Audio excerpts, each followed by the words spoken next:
Introduction.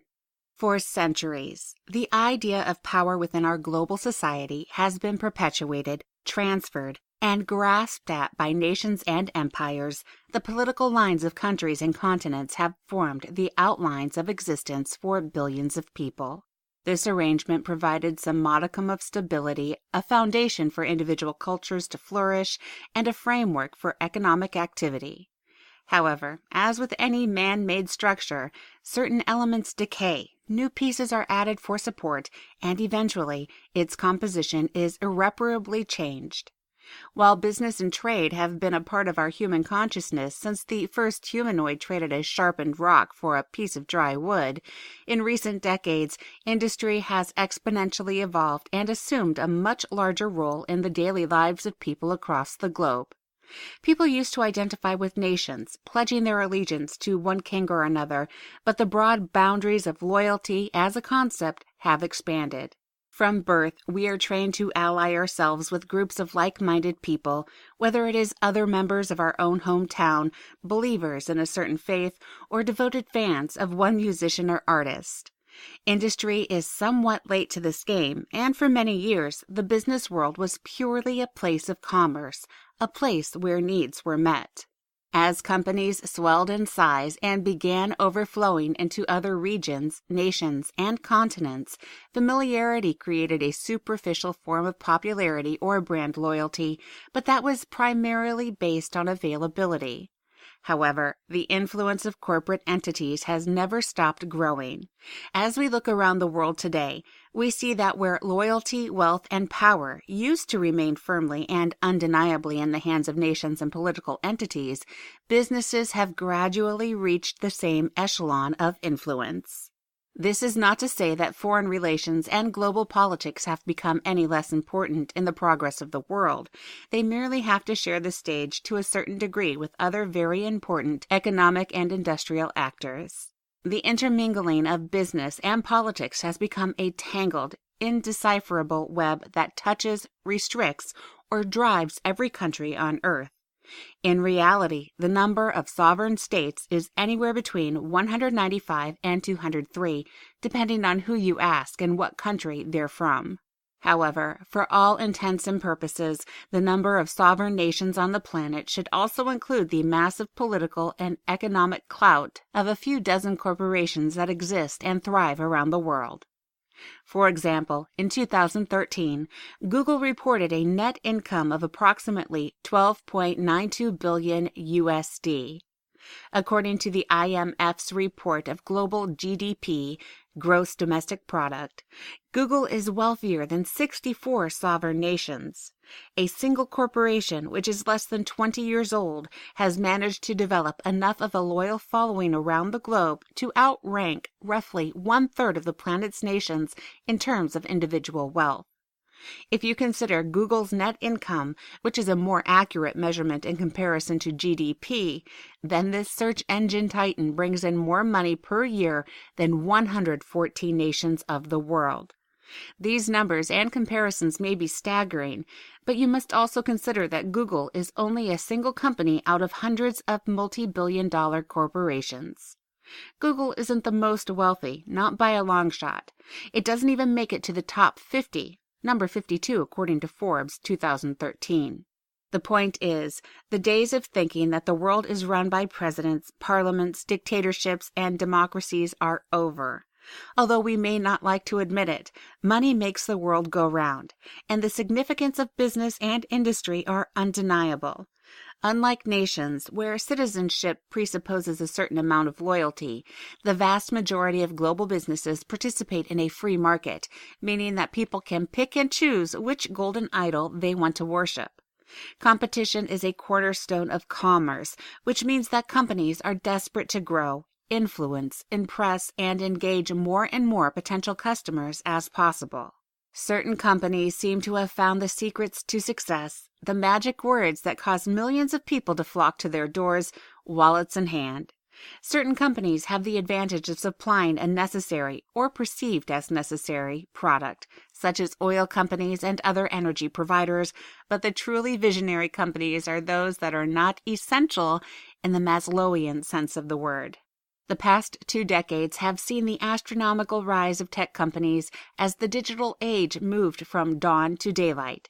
Many of the most successful and wealthy tech companies have rather inspiring origin stories, but Google's rise to dominance has been particularly profound and thought-provoking.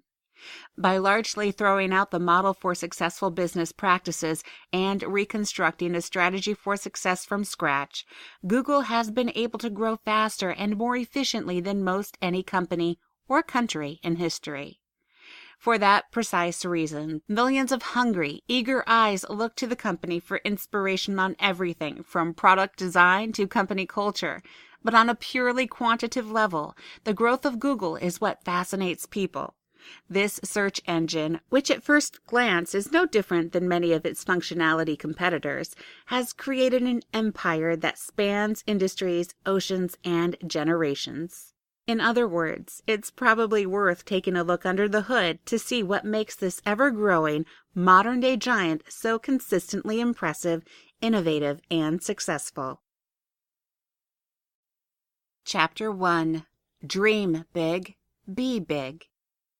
The scale of ambition is one of the most immediately impressive things about Google. Although, to be fair, the concept of a search engine is inherently ambitious. Accumulating and organizing the collective, ever-expanding knowledge of the human race is a daunting task for any company. Many people think that Google was the first search engine, but in fact, Google was nearly 6 years late to that party. Companies like AltaVista, Excite, Yahoo, and Lycos were enabling people to search the World Wide Web long before Larry Page and Sergey Brin brought Google into the arena. However, as they have done time and time again since that fateful step forward, Google went further than any competitor had previously done. They widened their gaze and based their search engine on real-world activity, crawling the web for new content and ranking websites based on relevance, reliability, and user feedback in the form of clicks. Essentially, Google is constantly adapting and changing based on what users want and enjoy.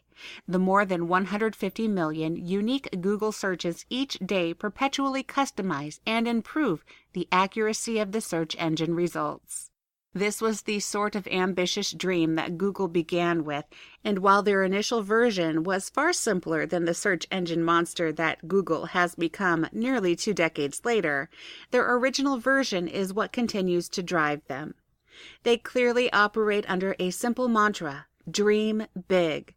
They don't need to be the first or the flashiest name in a given industry, but when they choose to enter a given market, whether it is in telecommunications, advertising, cloud computing, or anything else, they do it in grand, expansive fashion. Things are deemed impossible because no one has ever done them, but the philosophy of Google argues that everything is possible, but there are some things that haven't been done yet. Officially, Google's mission is to organize the world's information and make it universally accessible and useful. And they have dutifully held true to that mission since their inception.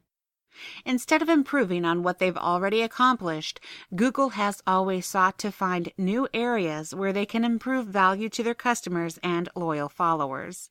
For example, Gmail became the world's largest email service in less than a decade. It was launched in 2004, and now boasts over 500 million active accounts. Rather than simply creating a competitive service and trying to chip away at the market share of other companies with a few shiny new services, Google deconstructed the idea of email and developed a simple, easy-to-use service with far more advanced functionality than anything else on the market. The 2 most obvious issues with other email providers that held back and frustrated users was storage space and search capabilities. Google offered immediate solutions, providing a gigabyte of storage for users and access to a web search function.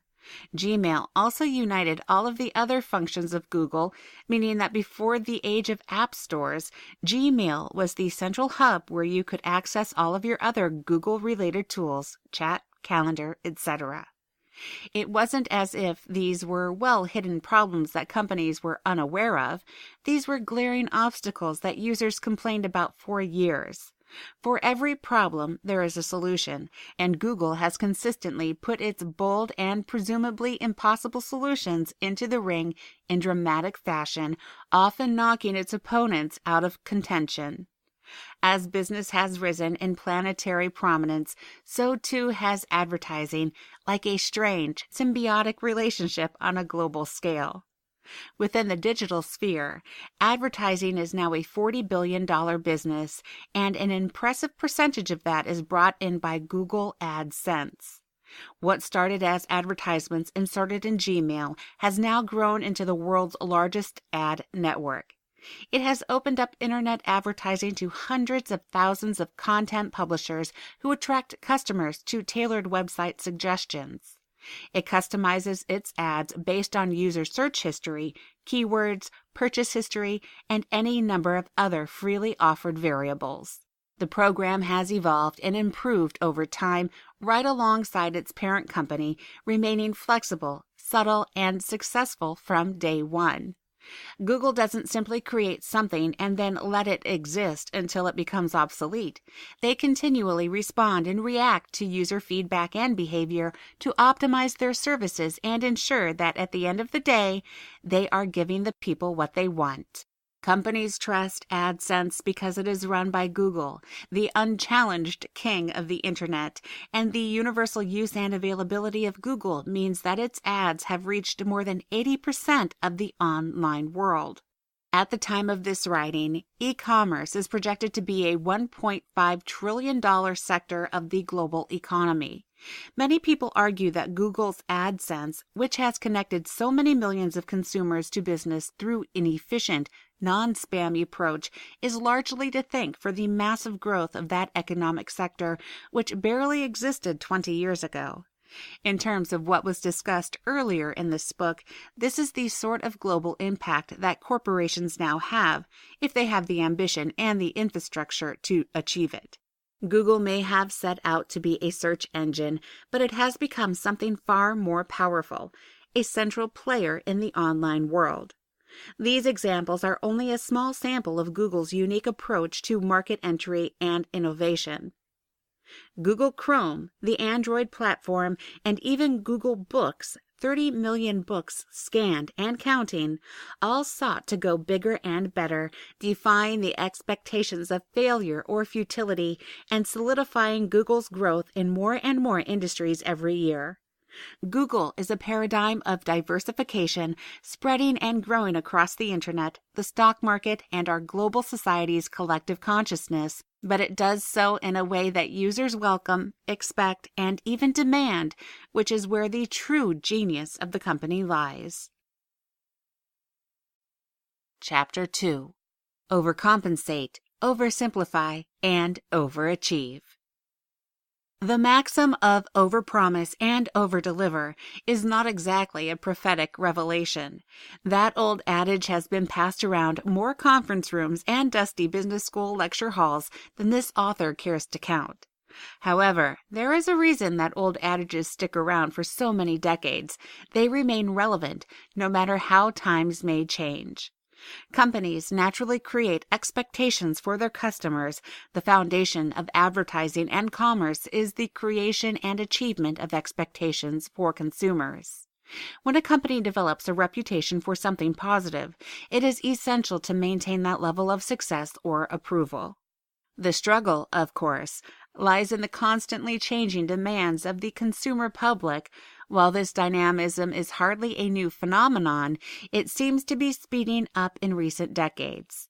The standards for instant gratification, complete customer satisfaction, and overall return on investment of time, energy, resources, etc., are continually raised because competitors will always be biting at the heels of an industry leader. Everyone wants to knock out the champ. Many people look at search engines, email providers, and telecommunication platforms as largely similar technologies with small pros or cons that may draw users to one or another. In terms of temporary success and a quick buck, any company can bite out a corner of a market for a short while with a single innovation or particular advancement in one narrow area of functionality. To reach the truly elite levels of success and stay there, consistently thrilling your users and customers is required. To accomplish that admirable feat, it's essential to understand another old adage: the devil is in the details. Improving the user experience is another bottom-line mantra for Google. They seem to have a number of mantras. If it's possible, then it should be done, because when all is said and done, Google users are the most important components. Their feedback, click patterns, purchase frequency, and a dozen other behaviors comprise the data that Google uses to continually improve its services. Just as the one between business and international politics, Google and its users have formed a symbiotic relationship, and Google is perennially dedicated to holding up their end of the deal. The changes and improvements that Google makes over the course of a day, a week, a month, or even a year may be imperceptible to the average user, but that seamless and unwavering delivery of superior functionality ticks an unconscious box in its users. How often does a Google search fail to bring up a result you're happy with? Regardless of how disjointed or unclear your search query is, doesn't Google manage to figure it out? Has it ever taken longer than 0.5 seconds, provided you're on a reliable internet connection? The answer to those questions for 99.99% of people on the planet is a resounding no. Granted, you may occasionally have to readjust your search terms if they are truly off the mark and you want your answer in the top result, but barring any legitimately unrealistic expectations, the Google search engine functions as a mind reader. The search engine itself has evolved its own industry-leading algorithm hundreds of times every year since it was first released. There are a dozen or so major changes each year, but the algorithm is never the same for long. Perpetual growth and improvement is the hallmark of Google's search engine dominance. The algorithm has become so advanced that it is basically inseparable from artificial intelligence. It not only learns a user's habits and utilizes search histories to facilitate streamlined results, but it also reads search queries as ideas, not collections of words. It interprets the jumbled search keyword ramblings of college students and CEOs alike, determining what was intended and what is most likely being sought. Many other search engines still spit out results based on individual keywords, meaning that users may have to search dozens of times with increasingly specific or customized search terms to find the answers or results they desire. It's no wonder that Google dominates the search engine arena. High estimates propose that Google handles 3/4 of all online searches. Even with its high-level competitors, those with similar predictive algorithms, Google still stands head and shoulders above them. Google has reported the speeds of the search results page deliver, and while it may not make a tangible difference to individual users, reducing search time from 0.4 seconds to 0.2 seconds makes light years of difference in the grand scheme of the online world. Also, on a very subconscious level, Google argues that any delay in the journey from search to result disrupts productivity and leaves that split second of space for someone to consider another search engine. While that may sound silly to some, given that 0.2 seconds is slightly shorter than the actual blink of an eye, it matters to Google engineers, programmers, and algorithm designers. This overcompensation is what keeps Google ahead of the pack. It literally doesn't allow their users' minds time to think of trying a competing service. A poor user experience can be just as damaging to a company as a poor product or service. Slow generation of a results page might cause users to question Google's reliability, but aggressive or distracting ads can threaten users' interest or preference for Google's overall aesthetic experience. The simplicity of Google is legendary. For many years, their search engine page has remained remarkably stark, empty, and focused on one thing: searching. Although Google has its fingers in the pots of a dozen industries, it also knows when to focus on a single thing: For millions of users, Google's search function is the single most important aspect of their relationship with the company. The search page isn't cluttered with unwanted ads or extraneous messages from the company. The average number of actual words on a Google's homepage is usually less than 40. As the famous French poet and designer Jean Cocteau once said, "Style is a simple way of saying complicated things." Google may not seem like the most stylish company out there, as search engines aren't inherently sexy, but when it comes to doing impressively complicated things in a simple way, no one is better than Brin and Page's creation. Their perpetual drive to overcompensate, oversimplify, and overachieve is an inspiration to companies around the world. Google continues to grow because it is always one step ahead of the competition. Even when the company does suffer a setback or is faced with a new competitor, they simply work their way back to the top. They keep their promises to their customers while continuing to raise the bar in every industry they enter. Chapter 3. Empower Your Empire. In the past, companies generally had a recognizable shape, a pyramid. Hierarchical systems have been the norm for thousands of years in our society. From political structures and military organizations to corporate entities and monarchies, hierarchies can be seen everywhere. This sort of top-down leadership has evolved over the past century or so, but there are still constructs that inevitably make their way into the vast majority of companies. Even in liberal, open-plan philosophies, there is some level of control or authority, a manager to report to, a creative director, an innovation guide, whatever the company calls it. There is still some vestige of that old hierarchy, perhaps wrapped up in a different title and a different superficial structure. Companies so often purport themselves to be innovative or to be using a new type of management structure that enables more productivity and individual ambition. But there are many businesses that try to lure talent with false freedom and are still restrictive, competitive, cannibalistic, and ultimately racked by the same problems as old-school hierarchies. Google, as has already been discussed in earlier sections, is a company that backs up its promises, and that doesn't only apply to its customers. Employees are the key variable that makes Google a success, so every effort is made to liberate their creativity, utilize their potential, and empower them to new heights for the benefit of the company and the world at large. The hiring process of Google is one of the most intense in the business, and with approximately 1,500 applications coming into Google's mailbox every day, they have the cream of the global crop to choose from. However, Google's hiring practices aren't directed at a single ideal candidate. Google understands that to achieve global coverage and dominance in their various industries, they need a diverse group of engineers and innovators that will think in different ways, identify problems that others might miss, and find solutions from new directions. Having a wide pool of talent and specialization means that establishing a formal work structure, reporting structure, or hierarchical oversight would be foolish and unproductive.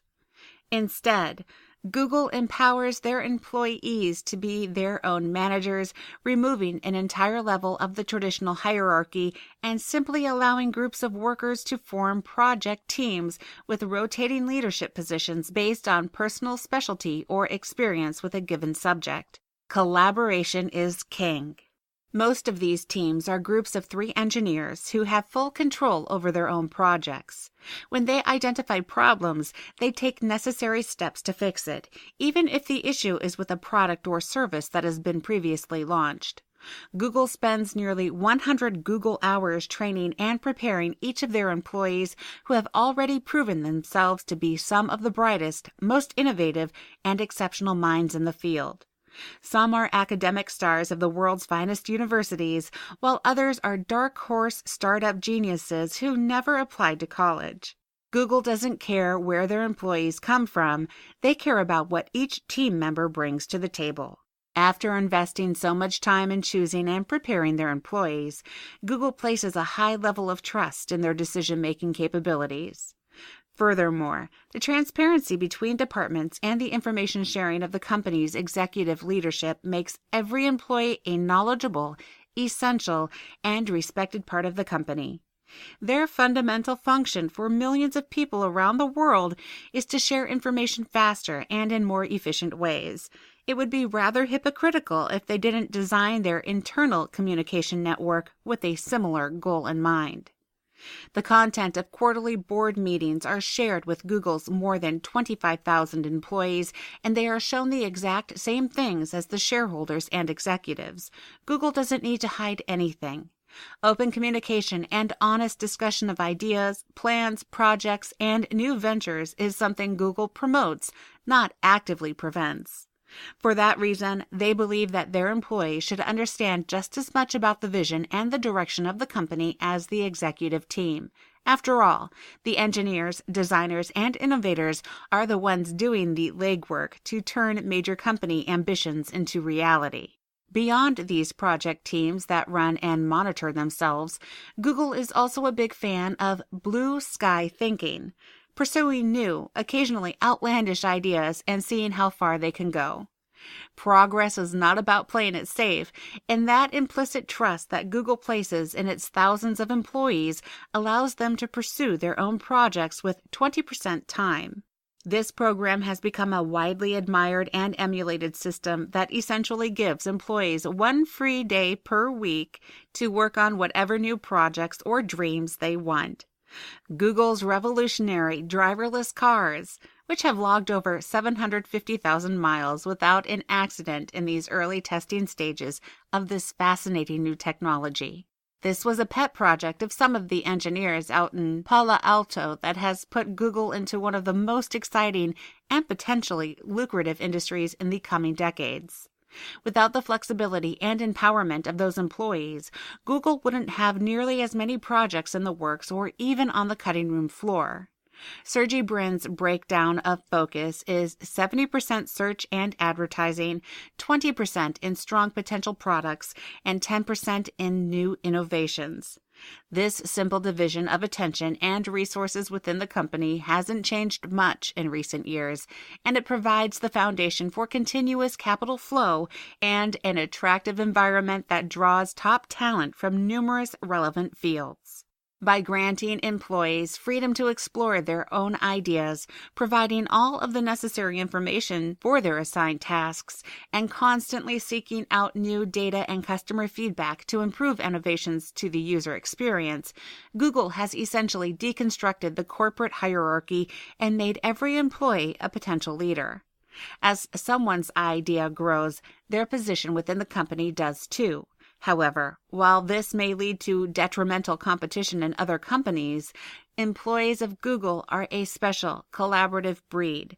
They are devout believers in Google's mission, obsessed with improvement, and intensely devoted to innovation, more so than personal gain or glory. Google is able to sustain their growth because every piece of their complex corporate puzzle can be impactful. There is no telling where the next spark of brilliance may occur, nor what interesting new fires it will start. Maintaining this balance of leadership, creative vision, and perpetually motivated employees means that the company is truly greater than the sum of its parts because it has some of the most unique and empowered parts in the business. Chapter 4. Pick your battles. Choose your allies. When it comes to dominance of the digital sphere, Google does not completely stand alone. Yes, certain products and services of the company lead their respective sphere and have done so for many years, but there are other newer ventures where Google has taken hits and had to go into the proverbial trenches with other tech giants like Apple, Amazon, and Facebook. Google is so comprehensive and widespread in its activities that it often faces competition from numerous industry challengers at once, something that niche companies or more one-directional organizations don't struggle with. Competing for attention and traffic is something that every company deals with, but Google has to handle advertising, social media platforms, telecommunications, software, hardware, app platforms, and every other industry that they're delving into. No matter how big, ambitious, or wealthy Google becomes, it can't field every battle with competitors. A wise company knows how to be patient, learn from the mistakes of others, and offer something legitimately competitive or advanced when you do enter the market with a new product or service. When a company has many facets and interconnected parts, it can be difficult to choose where to push and where to hold back. But again, the data collection strategies and perpetual development on every platform and product pushes them in the right direction. The tech industry has been in a complex arms race for over a decade, and it has only become more intense since the advent of laptops, smartphones, tablets, and phablets, and will likely grow more urgent and competitive with whatever comes next. As seems to be its style, Google entered a number of markets slightly behind Apple, and while Steve Jobs' visionary corporation received much of the glory, Google quietly climbed into contention with oftentimes more streamlined, less expensive, and more functional options for markets like smartphones and tablets.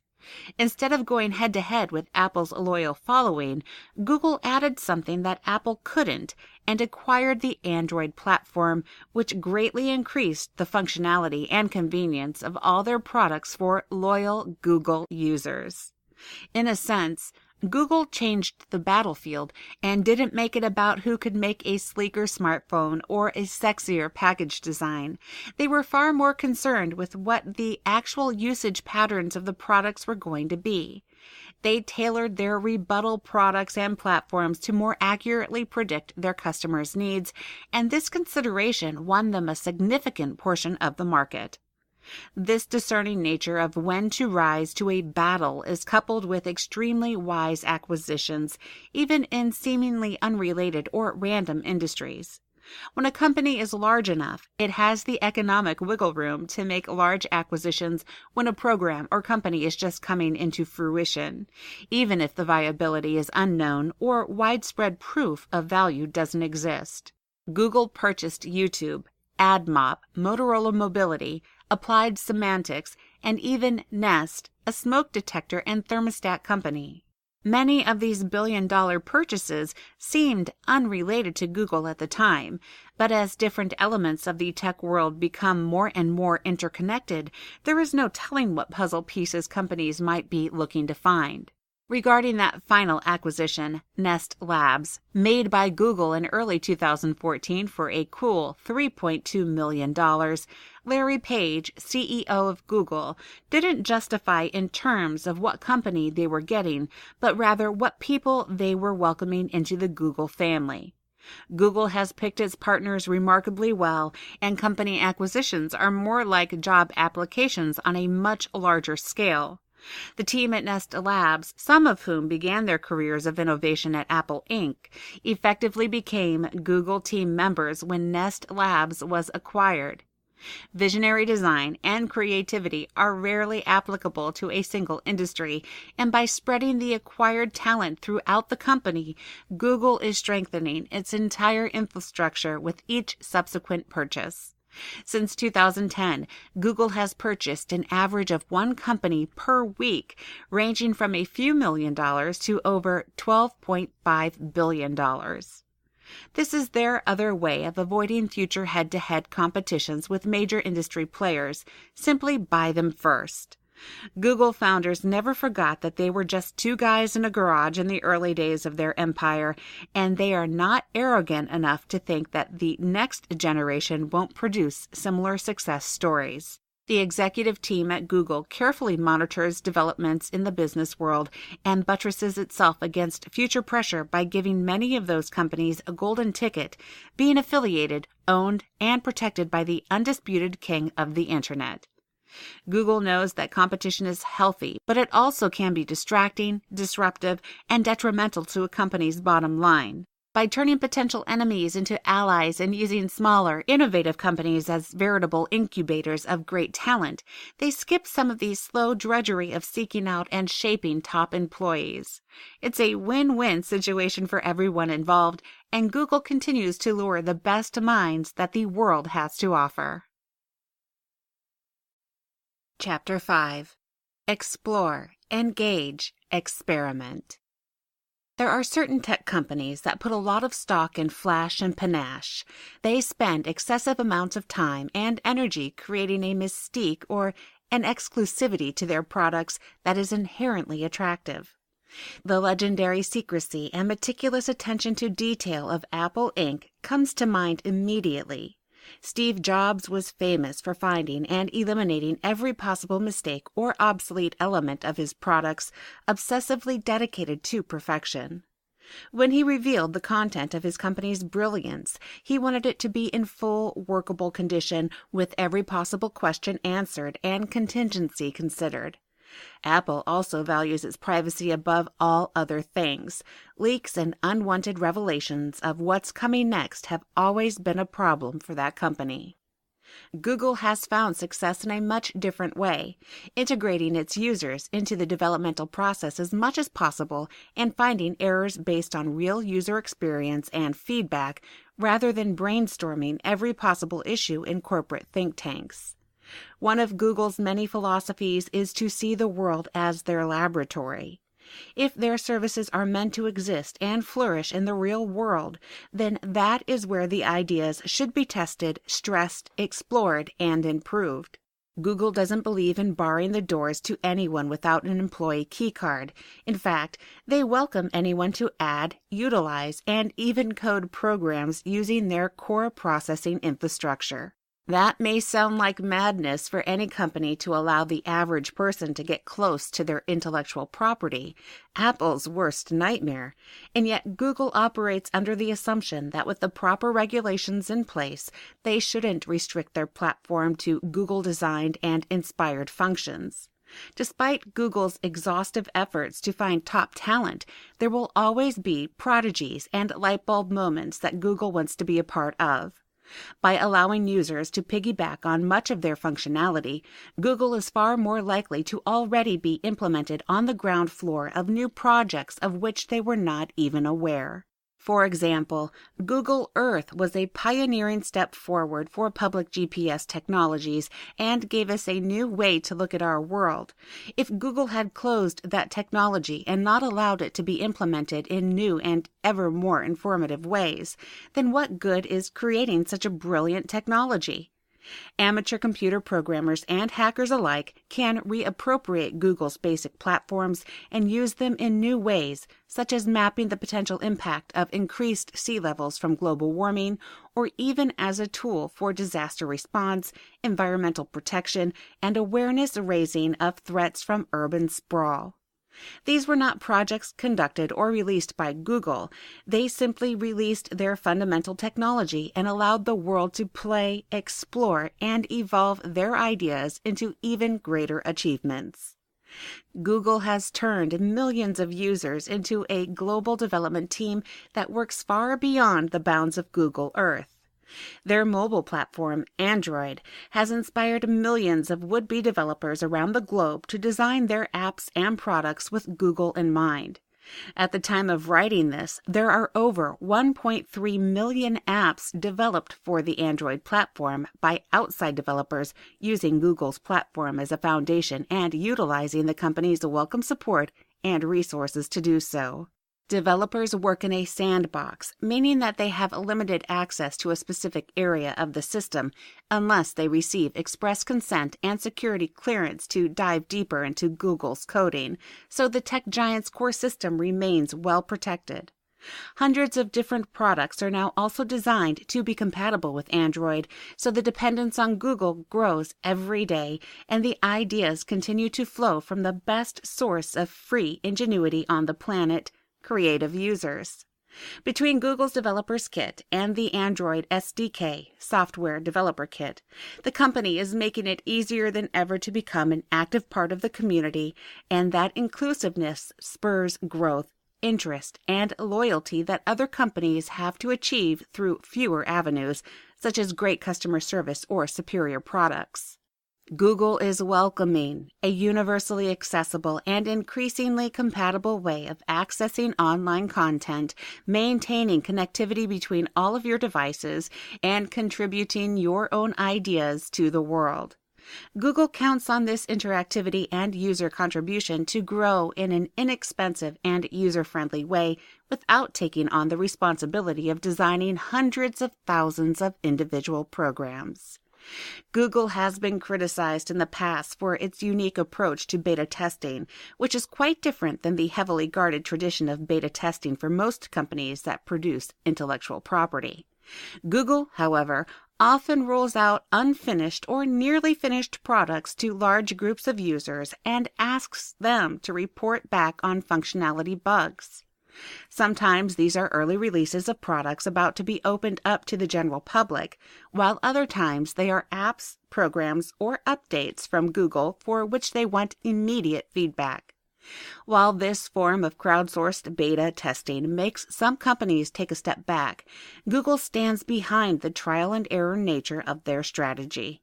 When the tangible and intangible barriers between a company and its customers are eliminated, it promotes immediate growth by instantly attracting a new base of users, supporters, creators, developers, and aspiring partners to your brand. Keeping all of your secrets locked in an ivory tower may increase the buzz and mystery around your company, but it won't necessarily establish long-term loyalty or guarantee growth. That is where Google has excelled in recent years and where it will likely continue succeeding into the future. Chapter 6. Journeys are perfect, not destinations. To remain at the top of anything, be it a local market, a niche field, or a globe-spanning industry, requires some level of understanding and acceptance that failure is inevitable. No matter how perfectly coded or designed something may be, it is essential to remember that mistakes will always arise. There will always be ghosts in the machine. Google is perhaps the greatest success story of our times, but that doesn't mean they don't make mistakes, and big ones, from time to time. Have you ever heard of Google Lively or Dodgeball, which was purchased at the same time as Android? What about Google Buzz? Obviously, things like Gmail, Google+, Android, and Google Maps are part of our collective consciousness because they are widely used and loved, but there are probably more failures under Google's belt than home run successes. This is because Google works in uncharted territory, as mentioned. Google looks for the empty spaces in the market, filling the needs of people before they even realize they need something. This is an inherently unpredictable process, and sometimes real-world rollouts don't go nearly as well as the designers at Google expected. This is particularly the reason for the unique approach to beta testing discussed earlier, but it is also a foundational aspect of the company as a whole. The company may bring in revenue and new users through their successes, but many of those revolutionary ideas and services have earlier failures to thank for even existing. Fail often, but fail early and fail wisely. Google may be bold and ambitious, but it is far from foolish. They carefully monitor their larger ventures, and when a certain threshold of invested time and resources have been crossed, they ask themselves serious questions about the reality of this new idea ever seeing the light of day. The company doesn't pour endless amounts of money into projects that continue to stumble. They pause, readjust, and either scrap the project or transform it into something else.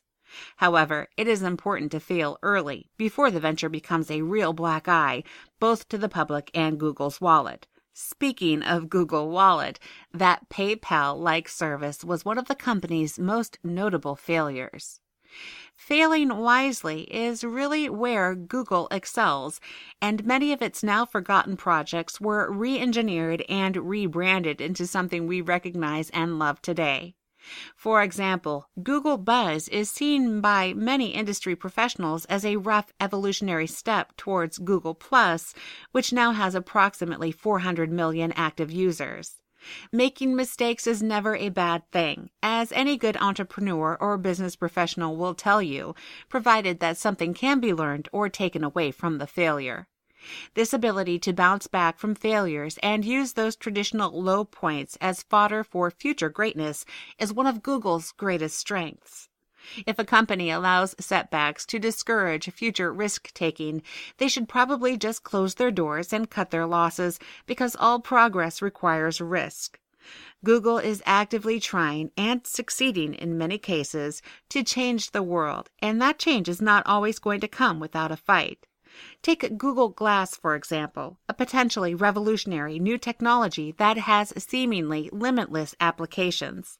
However, at the time of this writing, interest in Google Glass has waned, and what was potentially going to be the next revolutionary step forward in personal computing and telecommunications has largely stalled. This is obviously disappointed for the search giant, but at the same time, their ambitious project has started the ball rolling into the next generation. The avid supporters of the technology, as well as its vocal critics, popularized the idea to millions of people, if not the product itself. I have no doubt that owning a Google Glass-inspired product will become the new normal within the next decade, and much of its success will hinge on eliminating the inadequacies of its ancestral product and improving the marketing approach. Failures are too often seen as write-offs, things to move past and forget. But the cutting room floor of the world's top companies are littered with brilliance, perhaps developed too early, not approached properly, or not fully pursued to their natural end. For every Gmail, there is a search wiki, and Google wants to keep it that way. As a search engine, Google understands that nothing is perfect. An algorithm will never exist that produces the precisely desired result for every search. Imperfection is unavoidable. The pursuit of perfection, therefore, is never ending. They encourage their employees to pursue their own ideas, make their own mistakes, and apply the knowledge gained to the next shot in the dark. When 25,000 people start dreaming, a lot of unicorns and impossible visions come to the surface, and these often fail. However, when 25,000 people start dreaming, truly amazing things can also be discovered. Google counts on failures to grow their business just as much as their successes, because failures form the foundation for their future. Essentially, you have no way of knowing what works unless you also know what doesn't.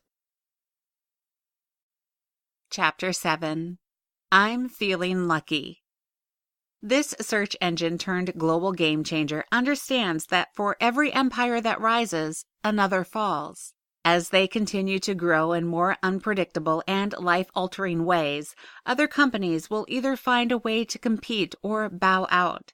Larry Page and Sergey Brin haven't forgotten their roots, however, and know that somewhere in the world, future innovators are pouring their morning coffee, dreaming of the next big thing, or even playing with their parents' tablet. The leadership and loyal ranks of Google represent one of the most concentrated groups of intellectual talent and creative energy in the world, but they never discount the element of luck. They were lucky to have reached such great heights. Countless things could have tripped them up in the past, and as their project became bolder and more high stakes, they could still trip up in the future. That is why the company remains so firm in its vision, so passionate in its development, and so active in dozens of industries around the world. Google isn't ready to get comfortable and rest on its laurels, of which there are many. Like a search engine shark, it must either move forward or die. That being said, given the growth factors that Google demonstrates in everything they do, from customer interaction to hiring practices, they show no signs of stopping or reaching a point of obsolescence for many years to come. Google has become a part of our lives, a go-to when we're stumped about anything, and a reliable provider of more novelties and services than we even realize. It has not only grown in size, but also in significance, and that is where the long-lasting value lies. If Google disappeared from the world today, competitors would rise to fill those market gaps, many of which Google created and filled simultaneously, but it would never be the same. Just as a country can't be wiped off the map, neither can Google. Branding wars can be fought, digital arms races can escalate, but the impact of a company that injects itself so comprehensively and beneficially into global culture can never be erased. As long as the company continues to protect its borders while still expanding into the uncharted future, then it will continue to be an essential part of our global conscious. If you don't believe me, just Google it.